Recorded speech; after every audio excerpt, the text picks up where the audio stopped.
Bwana yu nawe, umebarikiwa kuliko na wake wote, na Yesu mzao wa tumbo lako umebarikiwa. Maria mtakatifu, mama wa Mungu, utuombee sisi wakosefu, sasa na saa ya kufa kwetu. Amina. Kwa jina la Baba na la Mwana na la Roho Mtakatifu. Amen. Tumsifu Yesu Kristo.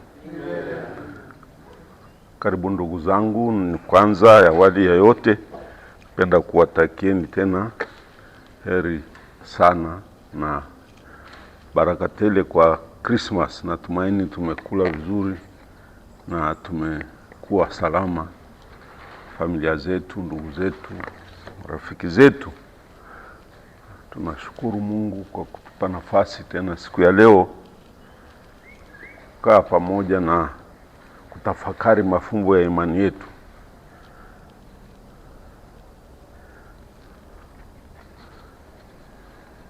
Bado sijapata maswali mapya isipokuwa moja tu. Mmoja aliniuliza kuhusu Christmas, swali la pekee kidogo na historia. Aliniuliza,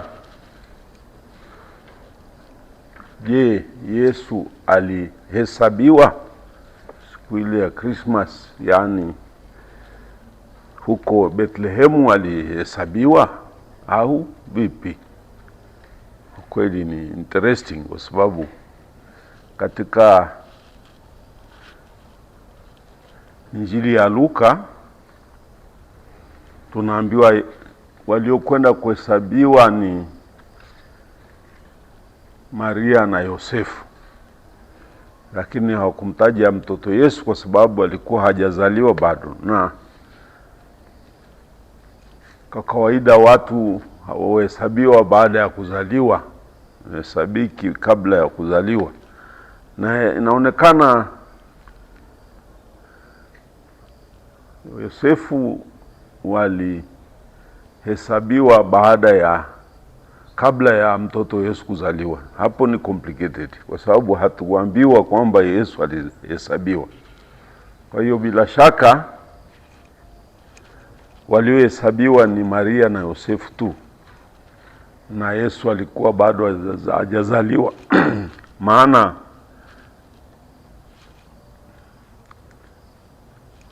ilikuwa ni katika harakati za baada ya kuhesabika, ndipo maumivu, utungu wa kuzaliwa ulianza, na ndio wanahangaika. Muda walipofika tu walihesabiwa, alafu sasa wanatafuta mahali pa kupumzika. Na mama Maria akaanza kupata utungu wa kumzaa mtoto Yesu. Mimi ninavyoamini, vile inawezekana kuna kutokusema hivyo, kutokuwa amehesabika, ni kwa sababu yeye mtoto Yesu sio raia wa kawaida. Yeye nyumbani kwake ni mbinguni.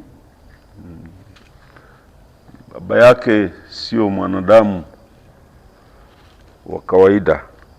Ingawa Yosefu ni baba mlishi na kibinadamu angezaliwa, angehesabika katika ukoo wa Yosefu, lakini baba yake halisi wa asili ni Mungu. Kwa hiyo picha ya Yesu ni complicated, ni ngumu. Hatuwezi kumhesabu kama raia wa ulimwengu.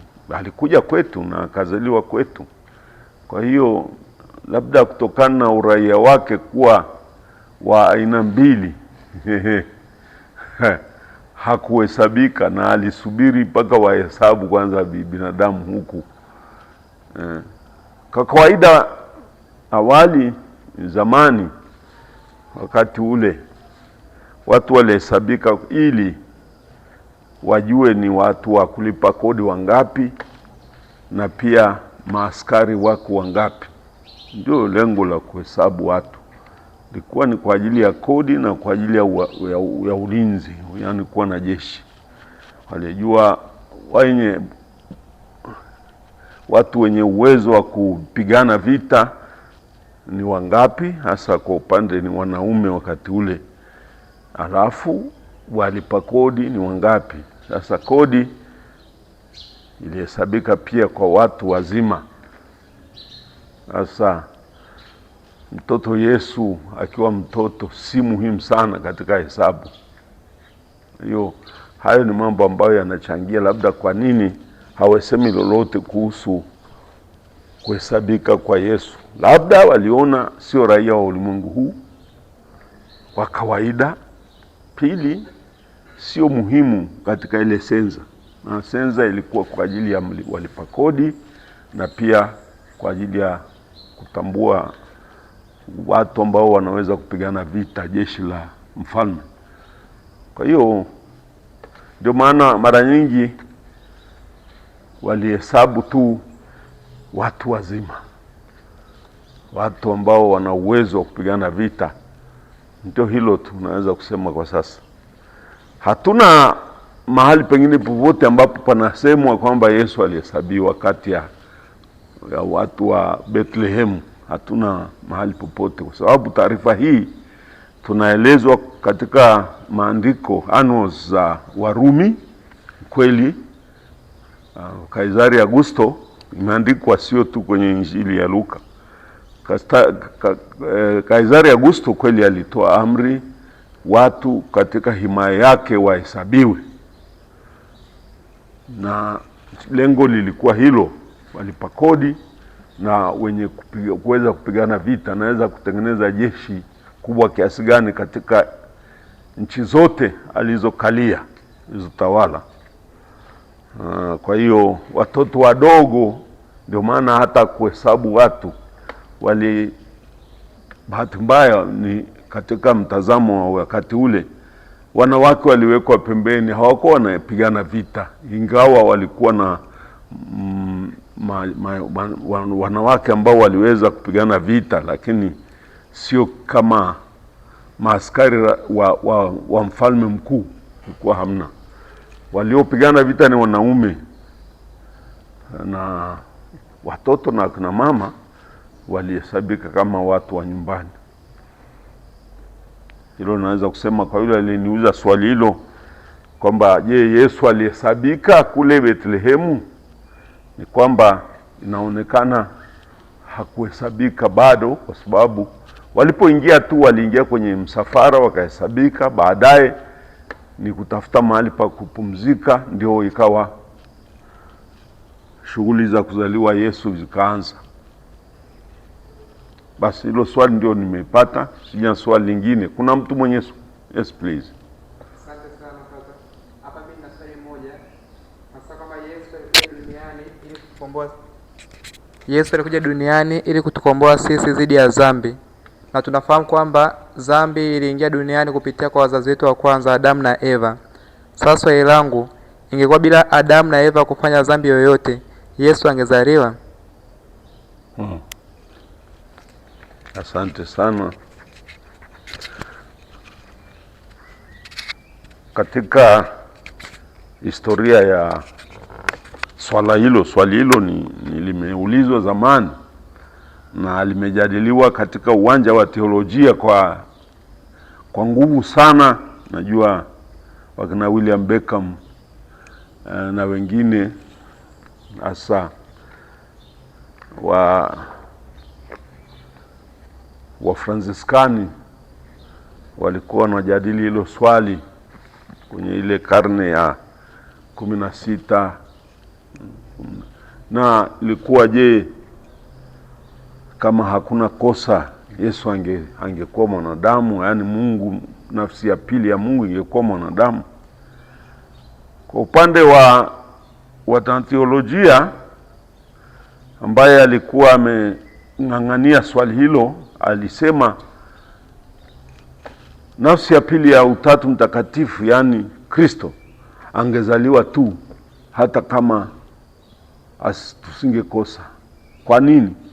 Kwa sababu yeye ni utimilifu wa Mungu, ambao Mungu katika mpango yake alitaka sisi tuunganike naye milele yote. Hata kama kwa sababu tumebeba sura na mfano wake, angekuja kwetu pia akae nasi. Kwa hiyo ilikuwa hoja hiyo kwamba kwa kuwa sisi ni mfano na sura ya Mungu, sasa utimilifu wake ungekuwa ni kufanyika mwili, Mungu mwenyewe awe akae nasi, tuwe na ukamilifu wa sura na mfano wake katika Kristo. Kwa hiyo wote watakaounganika na nafsi ya pili ya Utatu Mtakatifu, manake Kristos amempakwa, sisi sote angependa Mungu alikuwa ameamua tangu awali tufanane naye na tuwe watoto wake. Sasa kwa hiyo ile kosa limekuwa ni kichocheo, lakini sababu kuu ni kwamba Mungu alishapanga, lakini matokeo yalivyokuja kuuawa kwake ni lile kosa lenyewe. Sio lazima angeuawa, angependa kukaa nasi milele, lakini kuja kuuawa ni sababu ya ile kosa. Kuja kufa msalabani kwa aibu linaletwa na lile kosa. Kwa hilo kosa limeleta kifo chake, na yeye akakubali kupokea hilo ili lile lengo la milele litimie, na limetimia kwa kufufuka kwake. Akawa milele yote kati yetu na ndani yetu, na kwa wale wote wanaompokea wanaishi milele pamoja naye. Kwa hiyo ni utimilifu wa uumbaji. God intended to live with us forever. Ndio hiyo. Kwa hiyo ndio hoja iliyopo, ni kiteolojia. Wamejadili kiteolojia. Kwa nini Mungu aliumba mtu awe sura na mfano wake? Ni kwa sababu alitaka kuishi nasi milele. Na angeishie nasi milele, angekuwa sura mojawapo, nafsi yake mojawapo ambayo ni Kristo, nafsi ya pili ilikufanyika mwili ili awe nasi milele. Sasa ile kosa la Adamu na Eva na kuleta utengano kati ya Mungu na wanadamu, na wakafukuzwa kule paradiso, lilisababisha namna ya utekelezaji wa azma hiyo ya Mungu ikawa katika upande wa violence, ukawa mbaya kwa violence, which was not intended, kwamba Yesu aje kufa. Hapana, angezaliwa lakini si kufa. Lakini sisi tumemuua kwa sababu ya ile dhambi. Hatumtaki, tunataka uhuru wetu, tunataka kukaa wenyewe, tunataka kumfukuza kwa sababu ana expose udhaifu wetu na dhambi zetu. Mtu akikwambia wewe ni mwizi, na kweli wewe ni mwizi, lakini hutaki kujulikana. Sasa ndivyo ilivyosababisha kifo cha Yesu. Ni dhambi ile ya kutokutii, ile dhambi ya kumkataa Mungu, kutokumtii.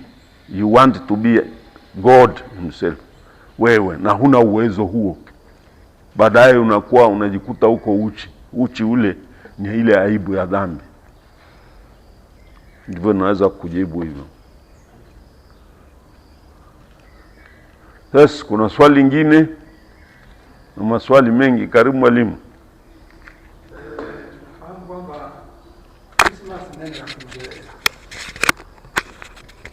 Christmas ni neno la Kiingereza. Ndio. Na kwa Kiswahili ni Noeli. Je? Sio Kiswahili hicho, hiyo ni Kifaransa. Hatuna neno la Kiswahili. Sasa nitaka kujua kwamba Wayahudi walikuwa na neno la kutamka kwa hilo. Kama labda Christmas, wanapotamka sisi Christmas, Wayahudi walikuwa na neno fulani la kutamka? Manake hawakuwa na Noeli. Walikuwa lao lini? Kabla ya Yesu kuzaliwa? Nasema baada ya Yesu kuzaliwa. Wakristo wa kwanza. Ndio walitumia neno hilo la Christmas, manake kuzaliwa, Genesis. Lakini hapa tukizungumzia kuhusu ukiangalia neno lilotumika kwa wakati ule, tukisoma simulizi la kuzaliwa birthday ya Herodi inaitwaje? Birthday ya Herodi inatajwa Herodi na kuuawa kwa ile sherehe aliyofanya ya kuuawa kwa Yohane Mbatizaji. Anaeleza hapa, ngoja, walikuwa wanaadhimisha siku hiyo ya kuzaliwa. Hapa anaeleza sikukuu ile hapa, sikukuu ya Herode.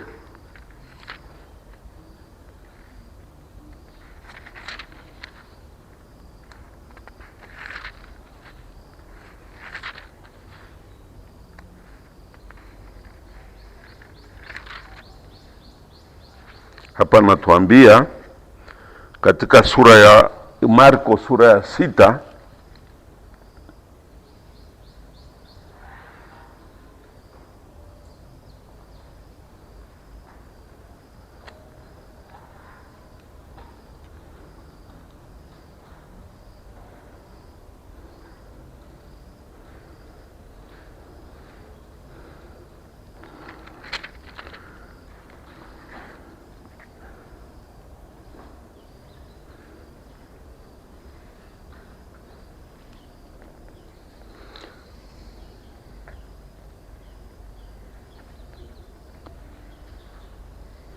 sura 6 aya 21 tunaambiwa ilikuwa sikukuu ya Herode ya kuzaliwa kwake. Na katika lugha iliyoandikwa kwenye lugha ya zamani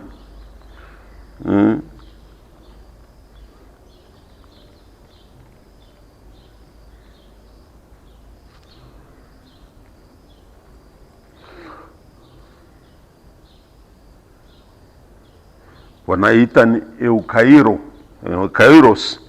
Eukairos, manake ni siku ya kuzaliwa, kushukuru kuzaliwa. Eukairos anasema kai genomenes hemeras eukairu hote Herodes, manake eukairu ni siku, eukairos ni siku ya kuzaliwa. Gebut waliita ni siku ya kuzaliwa Eukairos, lakini haikuwa ni ya kawaida kwa Wayahudi kusherekea sana. Hatusikii sana katika sherehe za Wayahudi kuhusu kuzaliwa. Wayahudi waliadhimisha daima uhusiano wake na Mungu, sio uhusiano na dunia. Situsahau hii. Ndio maana wengine hatuadhimishi birthday. Mimi wanacheka watu wanaadhimisha birthday ili iweje? Samahani sana, ingawa napingana na ndugu, hata huyu anajua kwamba uwezi kusikia na adhimisha vitu vya namna mimi. So ni kidogo kichaa changu. Tangu kuzaliwa kwangu nimefundishwa tangu utoto kuadhimisha siku ya somo.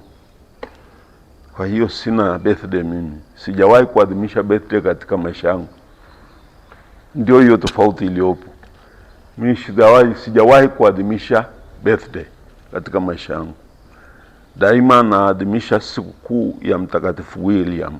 Tangu utoto, nikiwa mdogo kabisa, tunaenda kanisani, tunakutana na wasomo wetu, tunakula chakula pamoja siku hiyo ya wasomo, na tunaomba misa sikukuu ya Watakatifu William, na tunakutana kanisani tunaadhimisha. Na kama baba yako au mama na uwezo anakunulia shati jipya au kaptula jipya unavaa, na wanajua ni sikukuu ya kina William. Lakini birthday haikuwepo katika malezi ya wamisionari waliotubatiza. Wengine tulibatizwa na wamisionari, kwa hiyo hatukuwa na birthday. Birthday nimekuja kusikia huku karibuni. Na birthday kwa kweli ni sikukuu ya kipagani, kwa sababu kuzaliwa huku duniani ni sikukuu ya miungu ya kipagani. Kwa hiyo Wayahudi hawana birthday per se. You cannot hear about birthday ya Herod, ya Daudi, mfalme Daudi birthday. Hana hiyo kitu. kwa sababu kwao birthday ni ile siku ya kufanyika Myahudi, kutahiriwa. Is more important kuwa Myahudi si kwa kuzaliwa, ila kwa kutahiriwa na kuingizwa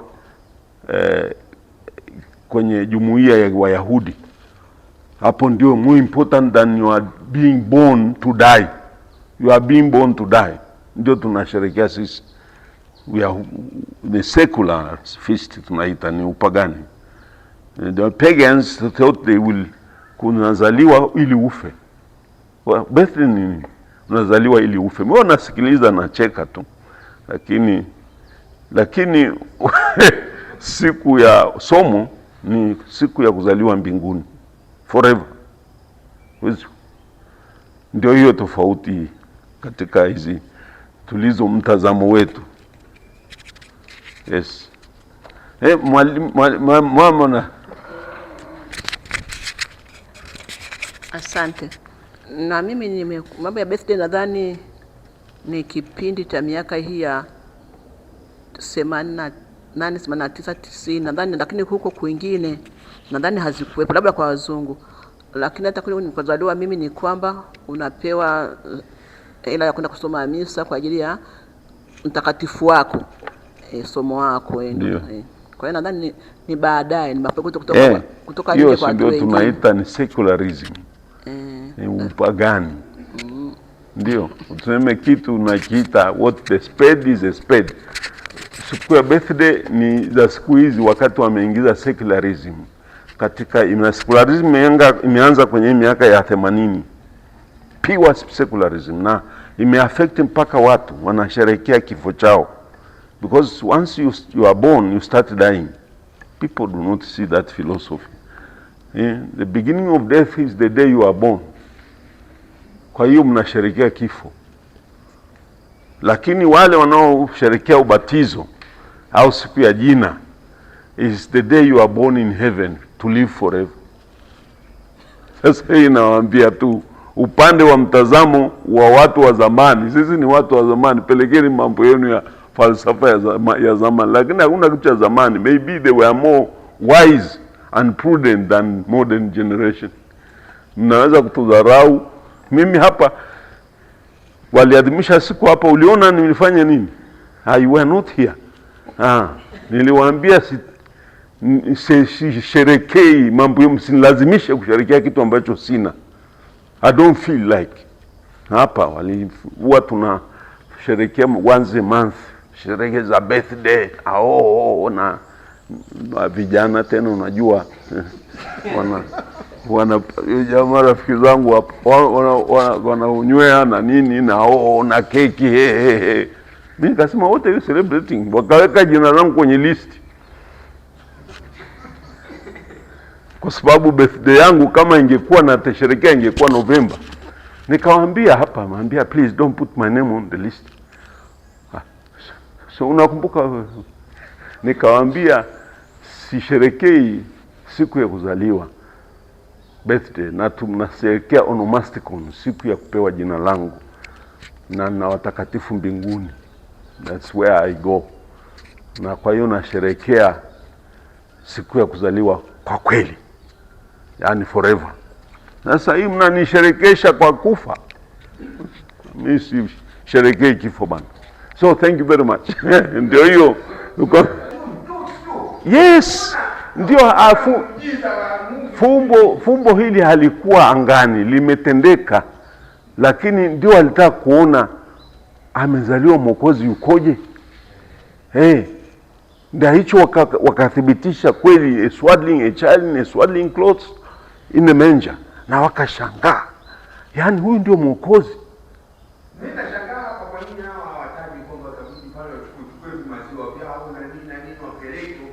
Sasa unajua hata sisi wakati unapozaliwa mimi na nimeona wadogo zangu waliozaliwa na wote sisi tumeona kwamba mtoto kwetu akizaliwa wanapiga vigelegele sometimes, wakina mama na wazazi, hata baba anapongezwa na wenzake. uende msoro, umeleta mwanaume, umeleta mama, manake watu wanafurahi. Ndio tukio lilofanyika, they are invited kama, lakini actually muhimu sio kule kuzaliwa tu wa mtoto wa kawaida kama wengine, isipokuwa ni kwamba ni Mwokozi. Na walikuwa nasubiri hilo tukio, sio kwamba wachungaji hawakujua. Hakuna maelezo zaidi, walipoambiwa tu Mwokozi yule ambaye wanamngoja tangu wakati wa Abraham. Wanasubiri. Na ilifika wakati huu Yesu alipozaliwa kwenye ile karne ya mwanzo pale, wakina mama wengi, nimeeleza hapo mara nyingi, I have read these stories, wakina mama wengi walikuwa wakiwa wajawazito wanatamba kweli, because kulikuwa kwa aina ya mhemko, something happened. Wanatueleza kwamba kipindi hicho tunaita intertestamental period au intertestamental period, kulikuwa kwa aina fulani ya mwamko kwamba something is going to happen soon somewhere. Waelewi kwa nini, but everybody was expecting something dramatic. Na kwa kweli wengi, wakina mama wengi walikuwa natamba. Akiwa mjamzito, jamaa bwana, mke wangu ni mjamzito, naletea zawadi, no asekura, mmekwaje mke wangu, uko salama? Okay, jamani saidieni. Wanaenda kuhangaika kutafuta chakula kisicho safi, wakishe mama si mgonjwa nini. In those days, then after ndio maana walikuzaliwa watoto wengi sana Bethlehem wakati na Herodi akuelewa ni yupi, akawacharanga mapanga wengi sana, because at that period there was this air of expectation. Wanasema hivyo. Sasa kwa hiyo wachungaji nao they are not, sio kwamba hawakuwa informed, they were well informed, ingawa tunawasema negatively. Na nawasikia wahubiri, tumeshagombana mtu huko sakristi, who told you? Unaonekana najua habari zangu, nimegombana mtu fulani huko akachukia sana. Nikamwambia you are exaggerating, kuna underrate wachungaji. Not so in the Bible. Otherwise Daudi asingekuwa mchungaji, Mungu asingejiita mchungaji in the negative sense. Namna you present wachungaji, they were also respected, though they were not in the echelon. Hawakuwa watu wa mbele, na walikuwa watu ni background, kwa sababu watu walienda kununua mifugo kwao kwa ajili ya sadaka, kondoo, mbuzi, ng'ombe, and they were known, though they did not attend the ceremonies mara kwa mara, because walikuwa kama wavuvi kwetu. Wavuvi si watu kudharau tu. No, we should not think of. Mimi niwaambia, yes, tunasema wachungaji, wakulima, wavuvi sio watu waliokuwa wanahesabika sana, lakini hawakuwa wanadharauliwa pia. Hakuna mahali nimesoma kwamba walikuwa wanadharauliwa. I don't have any book popote kwamba wachungaji walikuwa wanadharauliwa. No, where? Hakuna. Na hata wakulima, they were regarded as people of the village. Ares, lugha zao. Kwa hiyo ni watu wa vijijini. That's well and good. Lakini sio kwamba walikuwa wanadharauliwa over and against the people of the city. Walikuwa ni watu wa mjini. Lakini tunawapresent kama kule walikuwa wajinga, people who are ignorant. Vitu muhimu walijua. And when they have an occasion they would attend.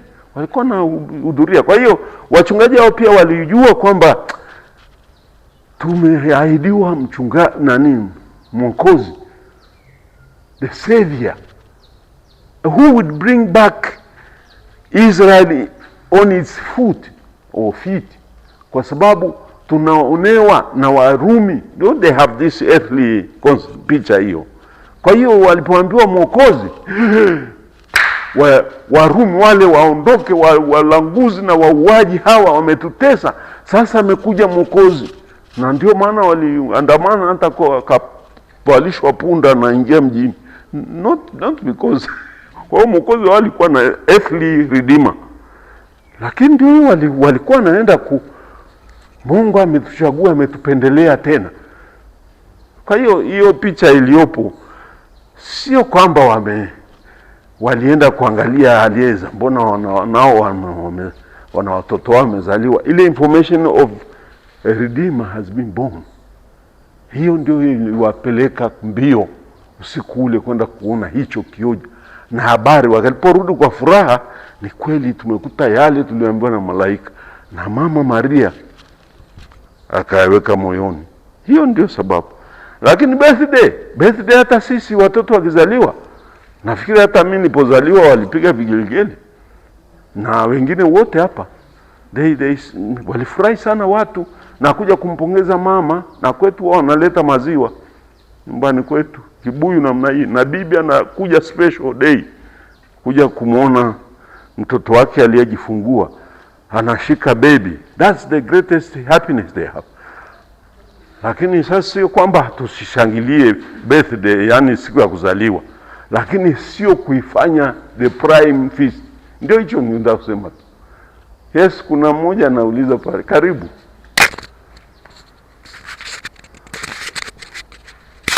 Asante, nilikuwa nataka tu nisemee kidogo, japo umeshaelezea kuhusiana na somo ambalo amelisoma. Kwa kile alichokisoma, hao wachungaji na hizo furaha zote ambazo zilikuwa zimetokea, ni ile expectation kwamba wameambiwa mkombozi atazaliwa. Kwa hiyo walichoenda pale kukiona ni kumuona yule aliyezaliwa ni mtu gani ndo anayekuja kufanyaje kutawala hii dunia, au ndo anayekuja kutuokoa. Ndio maana hata baada ya yule mfalme kusikia kwamba kuna mtoto amezaliwa ambaye atakuja kutawala, akaanza kuwaua wale watoto ambao walikuwa mfanyaje wamezaliwa. Kwa ile ni yani furaha ambao walikuwa wamefurahi kwamba ndio maana wanaenda kumuona yule mtoto. Pia hata ukiangalia kwa sasa hivi, ulimwengu wa sasa hivi, mtoto akizaliwa unapoenda kumuona, uendi kumuona hivi hivi, lazima utaenda na kitu, lazima umpatie kitu. Umeelewa? Haimaanishi kwamba ina relate na ile birthday. Birthday ni kitu ambacho tumetengeneza sisi tu wenyewe, labda tufurahie, japokuwa siwezi kujua source ya birthday imetokea wapi. Ila hatuwezi kurelate birthday na kuzaliwa kwa Yesu. Kuzaliwa kwa Yesu ilikuwa ni furaha, kwamba ni kitu ambacho kilitabiriwa, kwa watu walitamani kuona ni nini kimetokea, na kwa kufikiria kwamba kuzaliwa kwa mtu ule ni utukufu kwa Mwenyezi Mungu, kwa sababu ni kiumbe ambacho kimetengenezwa kwenye mwili wa binadamu na anazaliwa mtu. Kwa ile ni furaha ya kumpongeza yule aliyeleta mtoto na hivyo. Kwa ndio maana hata walipeleka hizo manemane na vitu kama hivyo. Hata kwa sasa hivi mtu akizaliwa, ili umguse yule mtoto, niweza umpe, uje na kitu umpatie. Huwezi kumgusa mtoto bila kumpa kitu chochote. Na tamaduni hizo bado zinaendelea. Asante. Asante sana. Ameeleza kila kitu na amemaliza mjadala huu. Awacha ugomvi wa what?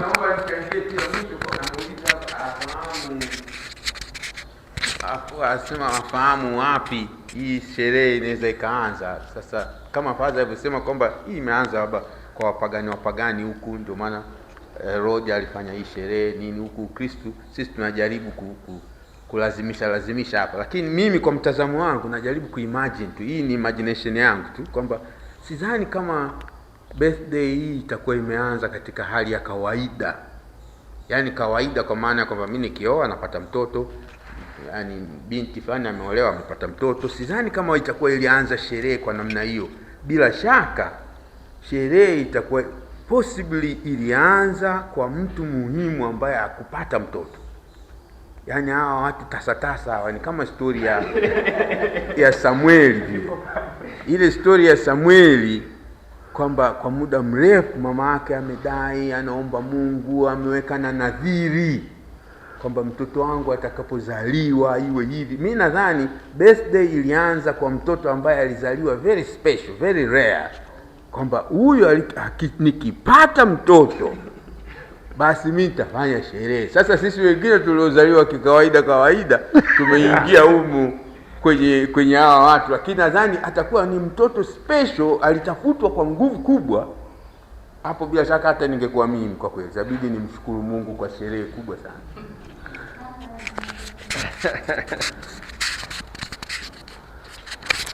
Asante. Kwa vile alivyosema Father, tunasherehekea birthday ni to live to die, ndio hivyo? Kwa basi kama namna hiyo, inabidi hata tunapokuwa tunapotea kwenye ulimwengu huu, ndugu zetu basi wawe na furaha, maana tunakuwa tunazaliwa katika, yani tunaamini kwamba tunaenda mbinguni. Kwa sababu katika kipindi hiki ambacho nimeingia leo hapa kwa hili swali, kuna kabila la Wajaluo huwa mtu akifariki obviously wanafanya sherehe, ila nilikuwa sijajua sana ni kwa nini wanakuwa na kama sherehe fulani. Ni watu ambao watalia ndio, lakini kuna namna kunakuwa na sherehe, wanachinja na vitu kama hivyo.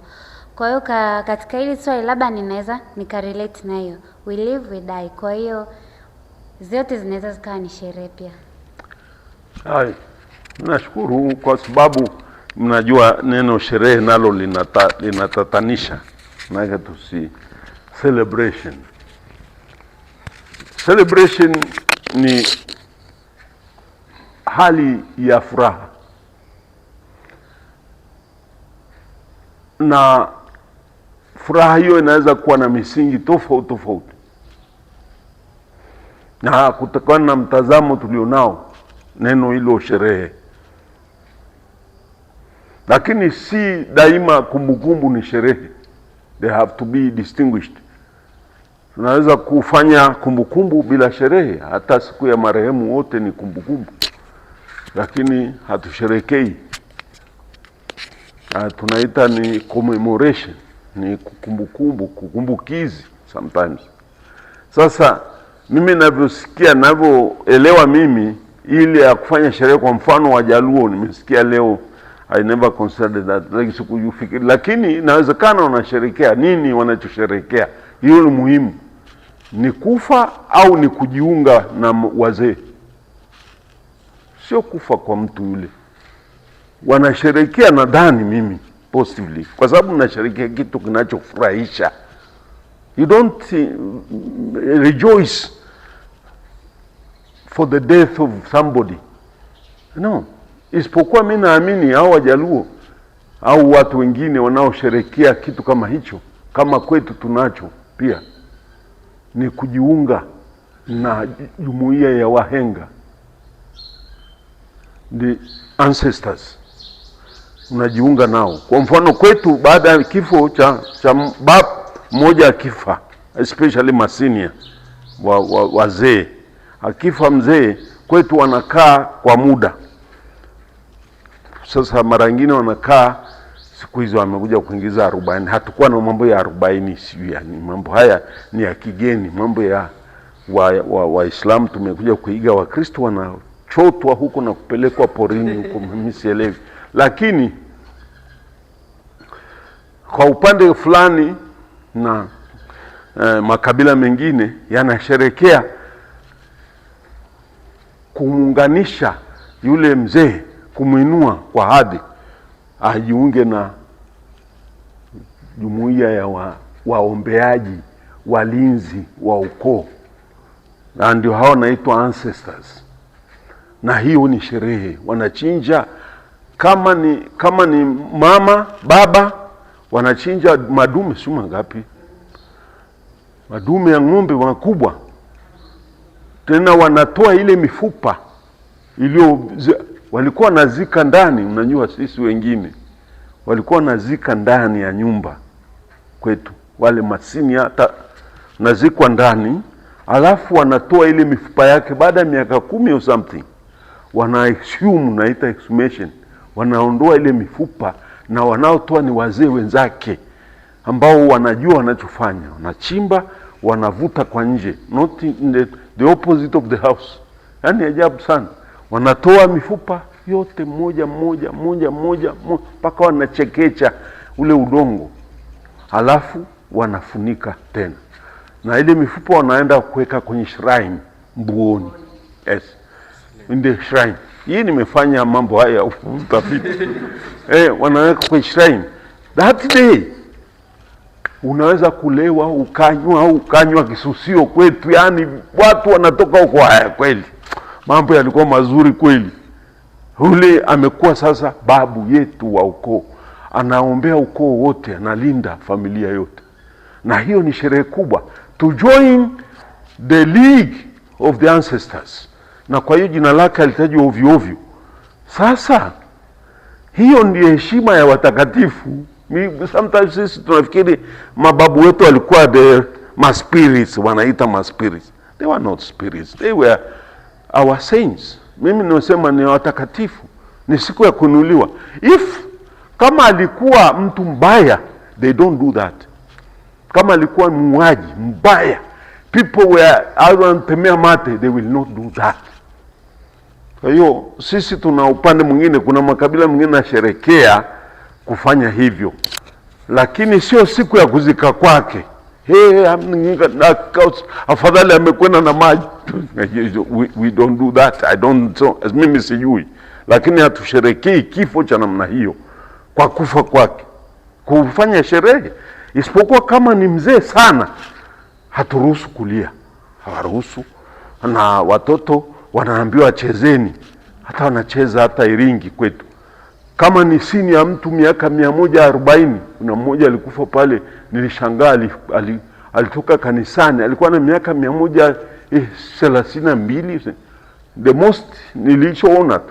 Ameanguka pale kwenye kanisa mbele ya mgeti, alitoka misa, alipofika pale nne tap akalala. People celebrated the seniority of that figure. Na watoto, misa ilikuwa ni utukufu, liimbwa kabisa. Yule alikuwa senior kabisa, mimi sijawahi kuona. Na tena nilikuwa nimeamua kwenda kumuona, nilikuwa na maswali fulani, sikuweza tena. Na ameanguka pale asubuhi, wazee walio kwenye wana misa inaisha saa 1:30, saa 1, ameanguka pale, that's it. Na padre akasema ni sherehe kabisa ile. Huyu ni mwombezi wetu, hana mamlaka ya kutangaza kwamba ni mwenye heri au mtakatifu, lakini amesema kweli ni mtumishi wa Mungu huyu. Kufa namna hiyo baada ya misa na kwenda nyumbani na nani zake, akaanguka pale akaondoka. Sasa hiyo ni kwangu, watu pale walikuwa wanasherehekea kwamba si kwa kufa kwake, kuondoka kwake, isipokuwa kwa kushirikishwa kwenda mbinguni, kwenda kuwa muombezi wetu, kuwa mhenga au mshini, yani ancestor, babu, sio mababu, kujiunga na jumuiya mababu wanaoombea jamii. Na hao kwetu wanatajwa occasionally, hata wanaimbwa kwenye nyimbo. Mimi najua majina ya mababu zangu, wanaimbwa kwenye sherehe. Lakini mtu ambaye alikuwa mbaya, kuna tena wanatema mate. Hiyo ndio. Yes please. Sifa Yesu Kristo. Nilikuwa na swali kuhusiana na nyumbani kwa Yosefu, kwa sababu tukisoma katika Injili ya Luka tunaona kabla ya Yosefu hajaenda Bethlehem kwenye sensa, alitokea Nazareti Galilaya, ndo akaenda Bethlehem ambako ndo Yesu atazaliwa. Alafu tukisoma kwenye Injili ya Mathayo, baada ya kutoka Misri ataongozwa asiende Yudea, aelekee Galilaya. Sasa nitaka nijue kwamba alivyokuwa anataka kurudi Yudea ni kwamba ndio kulikuwa na makazi yake mengine ambapo alishiriki shule mpaka ujenzi wa hekalu, au shule zake nyingine, au Nazareti kule ndio kulikuwa nyumbani kwake halisi? Asante. Swali hilo muhimu, asante kwa swali hilo.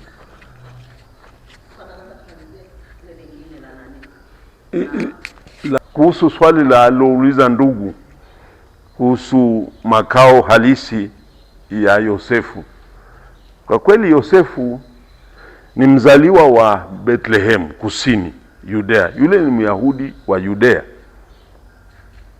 Bila shaka ndugu zake waliishi Yudea kule Bethlehem.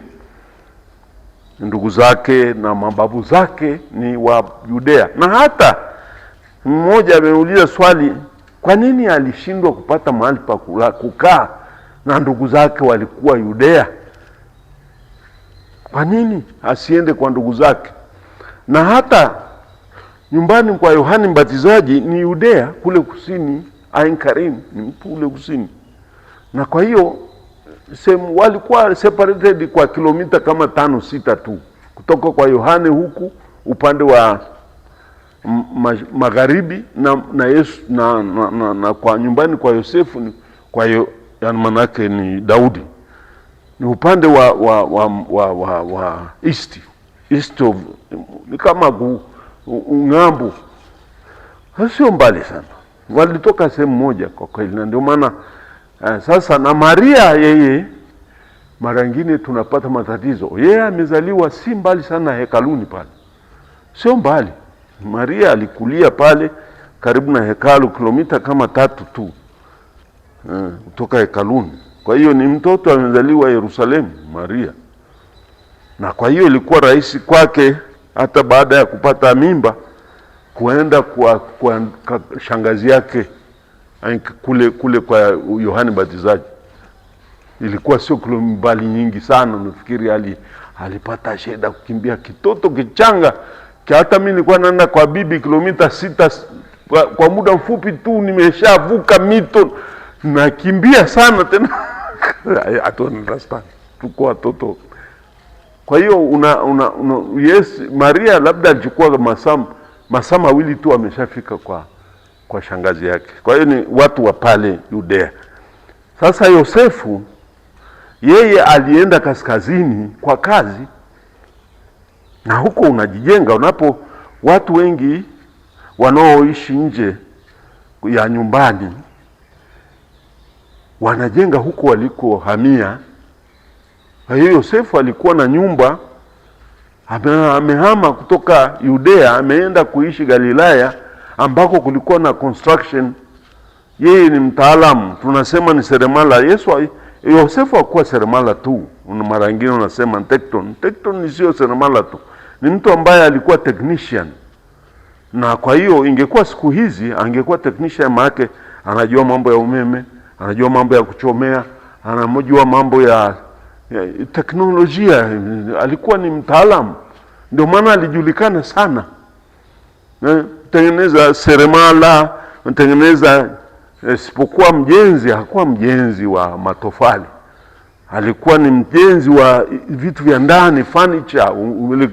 Wakati hakuwa na umeme, angekuwa umeme, lakini walikuwa na namna ya kutengeneza vitu, nyumba na kufinishing, which is more expensive.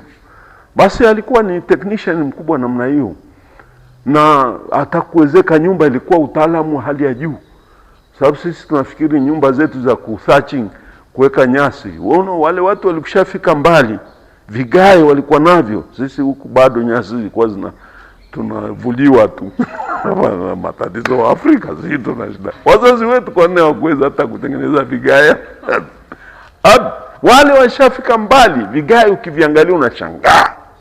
Vigae. Basi Yosefu alikuwa mtu wa namna hiyo. Kwa hiyo alihama kutoka Bethlehemu Yudea kule, akaenda miji iliyokuwa inajengwa Sepphoris pamoja na mji wa Decapolis, 10 cities ambayo ilikuwa inajengwa na Warumi.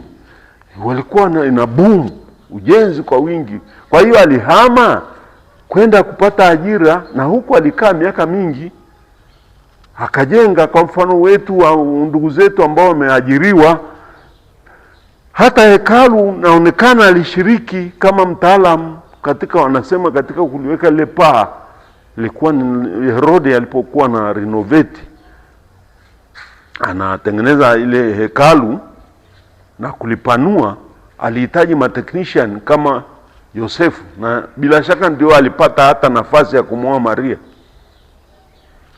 Watu wanafikiri Yosefu alikuwa mzee sana, atatengeneza pala. No. Yosefu sometimes they wanasema alikuwa na kijana tu, at the age of marriage. Kwa miaka 25 kitu kama hicho, na msichana yule alikuwa na miaka 17, 16, it was allowed. Na kwa hiyo walipomwona Yosefu na jinsi alikuwa anachapa kazi na uaminifu wake na utendaji wake, wakampropozia, why don't you marry this girl, look at her. Mnaendana, na kuna nguvu ya Mungu. They are missed. Tusifikiri kwamba ni natural. Those God has chosen Joseph from the beginning. Kwa hiyo walimwambia, wakina Simeoni, wakina Ana walikuwa walezi wa Maria pale kule hekaluni. Kwa hiyo Maria alipokuwa pale akianzia miaka 5, 6 mpaka anafika miaka 13, 14, 15 anakuja kuwa birth mitzvah. Ameshaelewa scriptures sawa sawa. Alishajua lugha mbalimbali. Huyu mama alikuwa msomi eti Maria. Sio kwamba wanamuona mjinga. No. Mtu msomi anatafakari mambo ndani. Alikaa kimya anaangalia. Mara nyingine tunamfikiri kwamba alikuwa ni mama wa kawaida. Alimfundisha Yesu mambo mengi kuliko hata Yosefu seremala wake. Kwa hiyo walipatana pale, tunaamini huko Yerusalemu, wakaamua kuoana. Sasa kuna confusion. Mara nyingine tunaambiwa alipashwa habari kule Nazareth. Na kuna kanisa la huko, lakini it is very confusing. Katika arkeolojia inakuwa matatizo ngumu sana. Ila nyumba ya Yosefu na Maria iliyokuwepo huko Nazareti ipo. Nafikiri mama ulishatembelea huko, ulifika, unashuka chini kule Tanzania. Sasa kwa hiyo historia inatuambia kwamba Yosefu alihamia kwa miaka mingi, labda 20 exaggerate, miaka 10 amekaa. Baada ya kupata teknolojia yake na useremala wake, akawa fundi. Alienda kutafuta kazi kule kaskazini ambako kulikuwa construction kubwa, hata sehemu za Sidoni na Taya na sehemu za sio mbali sana na mji mkuu wa Kaisari Filipi na Kaisari Maritima. Yeye alijenga huko. Sasa na watu, mji wa Nazareth kwa kijiji kidogo sana. Sasa pale amekuwa na nyumba yake, akakaa pale. Na sasa wakati wa kuondoka, tunaambiwa inaonekana baada ya kumchumbia mtoto huyu Maria, waliondoka nyumbani kule Yerusalemu. Maria akamfuata mumewe, lakini sio kuishi kinyumba, kukaa karibu is possible. Na ndio tunasikia alipewa habari akiwa kule Nazareth. Inaeleweka. Pasha habari kule, akaambiwa na ndugu yako, shangazi yako naye ni mjamzito, mbali sana huko. Sasa hapa kuna confusion. Alipashiwa habari Yerusalemu au kule Nazareth? Hapo tunagongana na maandiko ya Biblia. Na arkeolojia daima inagongana. Mara nyingi sana haviendani, vinagongana, na ndio inaonyesha kuna teolojia mahali fulani imeingia. Teolojia ina overpass, ina overstep, inaenda juu kuliko historia, na huwa historia mara nyingine theology. Kwa hiyo you have to lazima uchunguze historia iko wapi. Na ndio maana wanapingana, na sio kwamba wanapingana kwa kitu ambacho si kweli, ni ukweli ambao hauna precision. Sasa kwa hiyo hapo kunasema, tunajua tu kwamba Yosefu alikuwa na nyumba kule kaskazini Nazareth. Na bila shaka sio tu wakati wa kutoka Misri, hapana, alikuwa nayo nyumba kule tayari, kwa kuwa alikuwa anafanya kazi kule. Sasa kabla ya hapo, whether pashwa habari na mambo haya, inaonekana walitoka kutoka Nazareth. Na kwa hiyo Maria alimfuata kule, na ilikuwa inaruhusiwa, isipokuwa waishi kitanda kimoja au chumba kimoja, ni bado ni wachumba. Ndio maana always inatajwa ni mchumba wake. Kwa hiyo wachumba kadia Wayahudi waliweza kukaa mwaka mmoja bila kukutana kimwili, lakini wanajulikana in the society that they are wamechumbiana.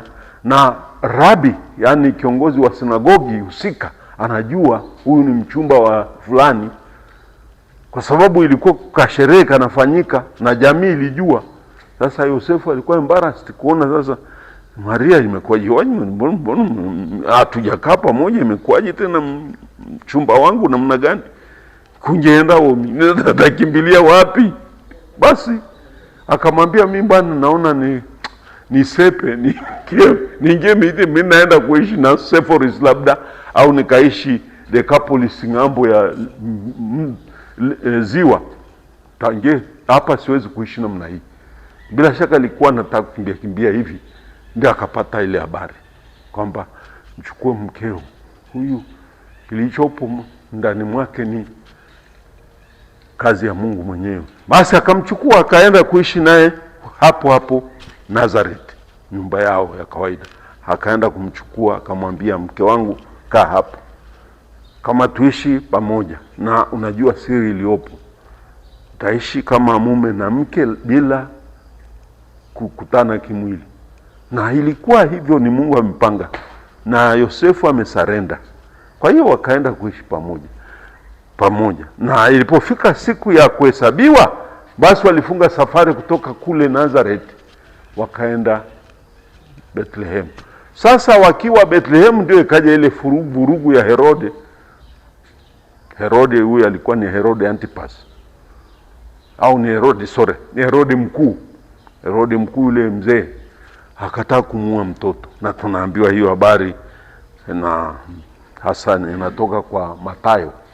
Basi tunasikia alikimbia baada ya kuonywa na malaika, wakaelekea Misri.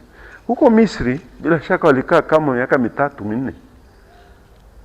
Walikaa miaka 3-4 kwa sababu mpaka Herode anakuja kupata madhara huko, anakata kamba na kufa. Tena ugonjwa mbaya, kafa. Alipokufa amepata habari akiwa Misri, na ni malaika kazi yake anampasha habari. Mara 2 amemtokea huko Misri. Anamwambia, sasa wale walikuwa mtafuta mtoto, kwisha habari yao. Sasa unaweza kurudi. Sasa alipokuwa anataka kurudi, akaambiwa, sasa unajua Herode alikuwa na watoto 3 wanaitwa matetrarch wale 3. Mmoja aliitwa Herod Filipi. Huyu alikuwa amepewa miji ya kule kaskazini, Filipi, na ndio Herode Filipi. Wakatikati aliitwa Herode Antipasi. Huyu ndiye alipewa Galilaya. Na huyu wa chini wa Judea aliitwa Herode Arkelao. Kwa hiyo hao 3 walipewa himaya. Baba yao alikuwa hakuwatayarisha kutawala, hawakujua hata kutawala. Na Herode alikuwa hata hakusita hata kuua watoto, alikuwa mkatili kama Nero. Kwa hiyo hata watoto walimuogopa sana baba yao asije akatumaliza. Hasa alipojua kwamba anakufa, watu hao wanaua watoto. Kwa hiyo walikaa mbali na baba yao. Kwa hiyo Herode alipokufa, Kaisari alikubali kwamba wagawe ile kingdom, ule ufalme. Wa kusini akapewa Arkelao, mtoto wa kwanza huyo. Wa pili akapewa Galilaya, huyu ni Antipas Herode. Kaskazini kule ya Tumea kaskazini akapewa huyu Herode Filipo. Sasa tunajua kwamba fujo ilitokea, fujo kutoka. Wakati huu ndio wameshapangiwa na wameshaingia, ndio Yosefu anarudi kutoka Misri. Alipofika anataka kuondoka aende akaishi Galilaya, akaishi kule Judea, rudi Bethlehem. Akauliza ni nani mtawala pale? Akaambiwa ni Arkelao. Na Arkelao alikuwa na ukorofi ule wa baba yake, mkatili kama baba yake. Akasema kama ni Arkelao, hapana, nampeleka mtoto kwenye mdomo wa simba. Akaamua kwenda kwa Antipasi kule kaskazini, akaenda kuishi kule mji wake wa zamani na nyumba yake iko huko. Kwa hiyo hawakwenda tena Bethlehem. Alitaka kurudi Bethlehem kwa sababu ndio kwenye ukoo wake, sawa. Na hiyo akaamua kwenda kuishi nyumba yake kama mfanyikazi. Mmoja anataka kwenda, wewe una familia yako Dodoma, ndiko ulikozaliwa, kama rafiki yangu hapo umezaliwa kule, lakini wewe una nyumba yako Morogoro. Sasa ulitaka kwenda Dodoma ili watoto watambue na aweze kukua katika mazingira ya wazazi wao wa mababu zake na nini. Anasikia pale bana, kuna mtu amesema akikuona tu wewe na yeye na kizazi chako ameamua kuamaliza. Akaamua kuja Morogoro kuishi huko. Ndivyo alivyofanya makao yake. Hakwenda tena Bethlehem kwa wazazi wake, kwa jamii yake ambako ni ukoo wake, na angekuwa na shamba kule probably shamba fulani aliyoachiwa na wazazi wake, wakina Matataya walimwachia shamba au kitu fulani, ni wa Bethlehem, ni wa kule Bethlehem. Akaamua kuacha kila kitu huko, akakimbia kwa ajili ya mtoto wake, akakimbilia kwenye nyumba yake aliyokuwa naishi kama mfundi huko Nazareth. Na Mathayo anaweka hapo kiunabii fulani ili aitwe Mnazareno. Mnazareno, lakini kwa kweli hiyo ni kibwagizo cha Mathayo, commentary ya Mathayo. Basi kwa hiyo tunaweza kusema kwamba Mathayo Yosefu alikuwa na nyumba mbili, ingawa huku kusini hakuwa na hatuna kama alikuwa amejenga, ila ni nyumbani kwake kwa wazazi wake. Na kwa hiyo wazazi na mabibi na nani walitoka kusini Yudea, Bethlehem, sio mbali na kilomita kama ngapi, kama 8 hivi kutoka mjini Yerusalemu. Kaskazini ndiko alikuwa amejenga, na kwa hiyo walienda kuishi huko. Ndio tunavyojua. Na unajua yule Akelao wa kusini aliondolewa na Kaisari, alifukuzwa, aliondolewa kwenye ufalme kwa sababu alikuwa mkatili, na watu wakaandika petition. Watu walikuwa na nguvu hizo, wanaweza kuandika na kulalamika kwa Kaisari. Manake wanamtumia governor kulalamika kwamba huyu anatuua na tuonea na fanya hivi, hatumtaki. Na kwa kweli aliondolewa ule Akelao, akapelekwa Roma. Yule wa kaskazini Antipasi, yule Galilaya, akapewa pia tawale Galilaya. Kwa hiyo Galilaya na Yudea vilioka chini ya Herode Antipas. Kwa hiyo aliyemuua Yohane Mbatizaji na aliyemuua Yesu wakati wa Yesu Yesu alipoambiwa aende kwake, Luka anatuambia Yesu, Pilato akihangaika na amwachieje, alisema wewe si unatoka Galilaya? Akasema ndio, huyu ni kutoka Galilaya. Basi hebu mpelekeni kwa Herode. Huyu ni Herode, huyu ni Antipas, ambaye alikuwa ni mtu mild, sio impulsive kama alivyokuwa ndugu yake yule Akelao ambaye alifukuzwa.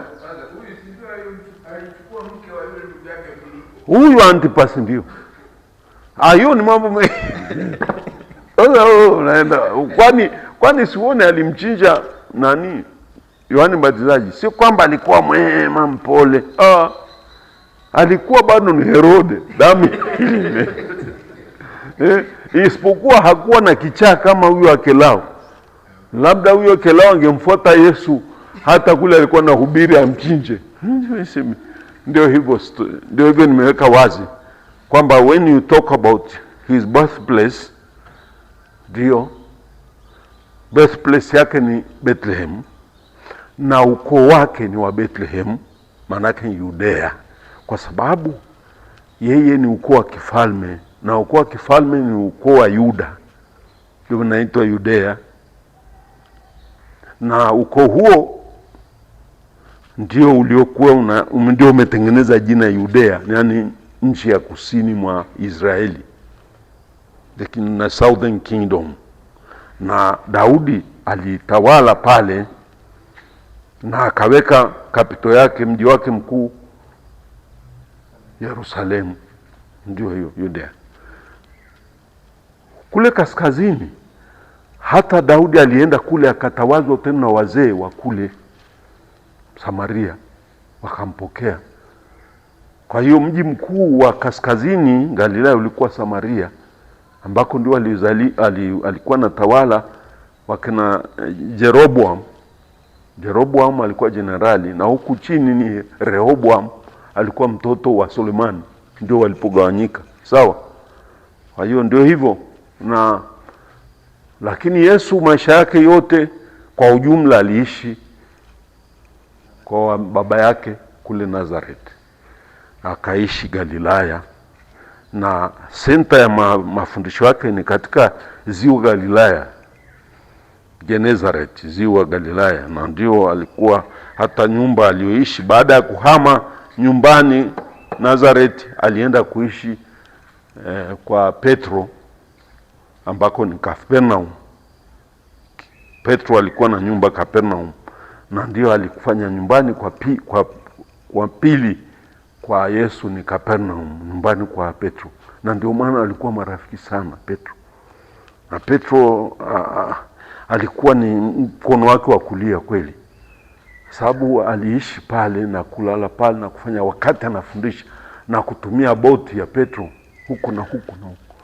Petro baadaye alikuwa ndio mrithi wa nguvu za Yesu mwenyewe, sio? Ndio hivyo. Karibu.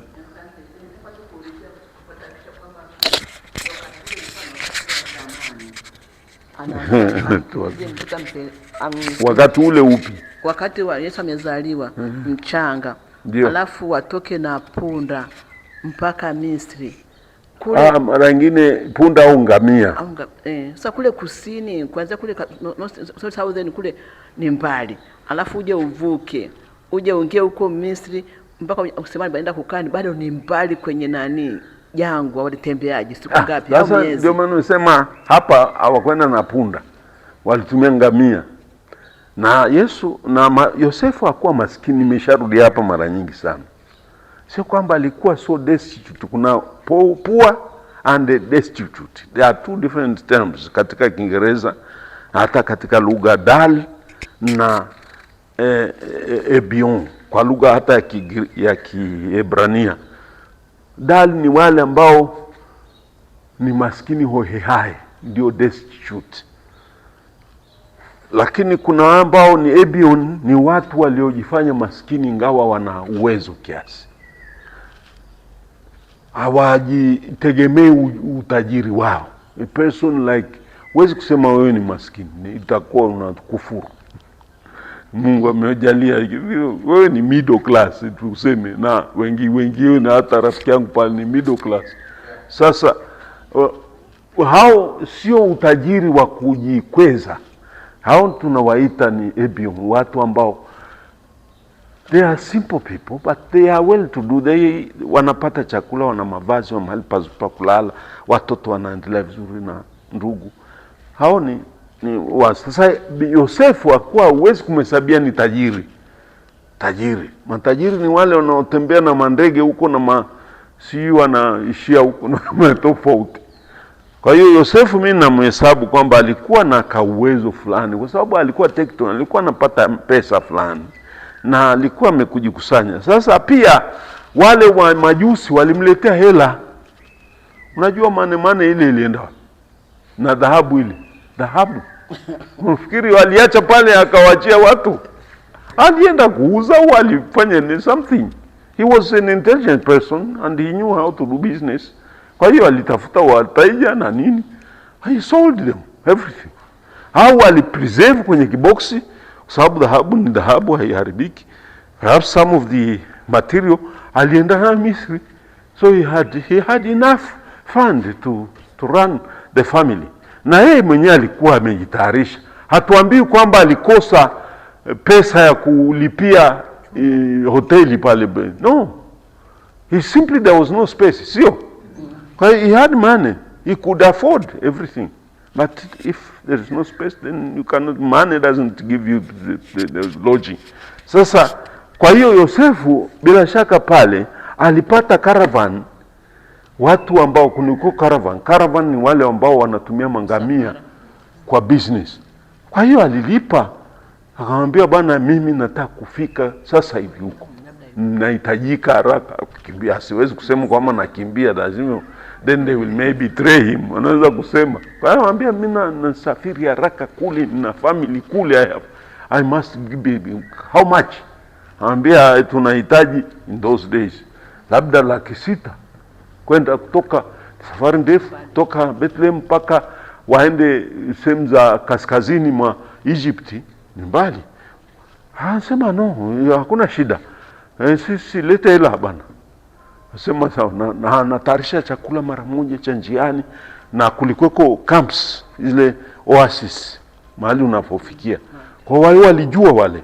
Kwa hiyo aliondoka na caravan ya watu namna ile, na ndani mwake amejificha. Mama anapewa carriage inavutwa na mangamia yale. Kwa hiyo walifika. Kwa hiyo after 2 or 3 days they were in Egypt. Inawezekana story hiyo. Na kwa hiyo wali they were not, na Misri pale aliweza kulipa lodging, kukaa upangisha nyumba. How long? Alikaa miaka karibu 3-4 pale. How did he pay? He had money. Joseph could afford, na huko anafanya kazi ya useremala na nini, kutengeneza mavitanda ya watu, teremka kukaze kule na nini. Watu wa zamani zile tengeneza kukaza zile kamba na nini, anapata hela na chakula na nini. He lived comfortably with the family. Na hata kumpeleka chekechea, tunaambiwa Yesu bila shaka alikuwa, kadiri ya Injili ya awali ya Yakobo, Yesu alikuwa ameenda hata chekechea kule. Na yeye Yosefu alienda kuishi kwenye jumuiya ya Wayahudi ambao ni wale diaspora, sawa? Kwa hiyo sio kwamba alienda kuishi kwa hakuweko Waislamu wakati ule, hamna. Watu wanaweza confuse, tunaita hapana, walikuwa watu wenye imani za kipagani za Kimisri. Lakini kuna Wayahudi waliishi in terms of thousands, diaspora. Ndio maana hata maandiko yaliandikwa Kigiriki ili wasome kule, sio? Kwa hiyo they were there, walikuwa Wayahudi wengi, na yeye alienda kuishi katika jamii ya Wayahudi. Kwa hiyo alipeleka mtoto kwenye shule ya sinagogi, madras. Katika shule ya masinagogi wanasali na watoto Wayahudi na shule zao. Kitoto Yesu ikiwa na miaka 2-3 kinaenda shule huko, na amekulia pale. Baada wakati wa kuondoka vikaondoka bila shida. Kwa hiyo ndio maisha ya Yesu. Nashukuru sana kwa kushirikishana historia ya Christmas. Ni wakati wa Christmas, tumezungumza mambo ya Christmas, na imetuamsha na kutuingiza kwenye fumbo hili la ajabu la Mungu kwa mtu. Ni fumbo la ajabu sana, lakini